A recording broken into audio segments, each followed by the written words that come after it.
Hello মিত্র, এই ভিডিওতে আমরা ছোট একটা আলোচনা করব গোজোর ফিরে আসা এবং সুকুনা কিভাবে আরো শক্তিশালী হয়ে যাবে সেই সম্পর্কে। গোজো সাতুরোর রিটার্ন তো কনফার্ম, কিন্তু গোজো ওইভাবে ফিরে আসবে না যেভাবে আমরা চাই। যেমন অনেক শক্তিশালী আসার সাথে সাথেই পুরো খেলাকে নিজের হাতে নিয়ে নিবে। এটার সবার প্রথম কারণ হলো, যদি গোজো নিজের ফুল পাওয়ারে ফিরে আসতো তাহলে দূর থেকেই সুকুনার দিকে একটা হলো পার্পল মারতো। যেমন special grade curse spirit Hanami এবং সুকুনার উপরে অনেক দূর থেকে মেরেছিল। তার মানে হতে পারে কোনো কারণে গোজো এখন হলো পার্পল ব্যবহার করতে পারছে না। তাছাড়া ভাই, সেখানে তোদো এবং ইউজি কিন্তু গোজোর উপস্থিতি সেন্স করতে পারেনি। শুধু সুকুনা একাই ছিল যে গোজোকে দেখেছে। ধরলাম যে ইউজি এত স্ট্রং হওয়ার পরেও গোজোকে সেন্স করতে পারেনি, কিন্তু সেখানে তো তোদোও ছিল। তোদো অবশ্যই গোজোকে সেন্স করতে পারতো, কিন্তু তোদো সেন্স করতে পারেনি, এটা আমাদেরকে দেখানো হয়নি। যে কারণে এখানে কিছু কনফিউশন তৈরি হয়, গোজো কি ফিরে আসবে নাকি আসবে না। এই পুরো ব্যাপারটা মাঙ্গা রাইটার গেগের উপর নির্ভরশীল। কিন্তু গোজো ফিরে আসার খবরে জেজেকে এর যে হাইপ তৈরি হয়েছে সেটা বলার বাহিরে।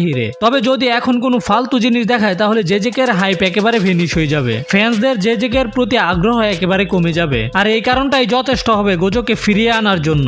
গোজো ফিরে আসছে কিনা আসছে না সেটা তো আমরা 261 নাম্বার চ্যাপ্টার দেখার পরেই কনফার্ম হয়ে যাব, যেটার স্পয়লার 23 তারিখেই পেয়ে যাব। চলো এখন কথা বলি কিভাবে সুকুনা আরো শক্তিশালী হয়ে যেতে পারে। মনে করো সুকুনা একেবারে দুর্বল হয়ে যাচ্ছে, আর সুকুনা বুঝতে পারে সে এখন আর বাঁচতে পারবে না। তাহলে সুকুনা মার্জারকে অ্যাক্টিভ করতে পারবে, কারণ সুকুনার কাছে মার্জারের অ্যাক্সেস অনেক আগেই চলে এসেছে। আর যদি এমন হয় তাহলে ট্যাঙ্গেনের সাথে আরো সরসররা মার্জ হয়ে যাবে। কারণ যদি তোমার মনে থাকে ট্যাঙ্গেন এখন সুকুনার ভিতরে আছে। কেনজাকু মারা যাওয়ার আগে ট্যাঙ্গেনকে একটা ছোট বলের মতো বানিয়ে সুকুনার কাছে পাঠিয়ে দিয়েছিল, আর সুকুনা সেটাকে গিলে ফেলেছিল। তোমার কি মনে হয় এমন কি হতে পারে সুকুনা মার্জার অ্যাক্টিভ করবে আর ওই মার্জারের সাথে মার্জ হয়ে যাবে, এরপর কোনো একটা নতুন ক্রিয়েচারের জন্ম হবে, অথবা সুকুনারই কোনো নতুন ফর্ম?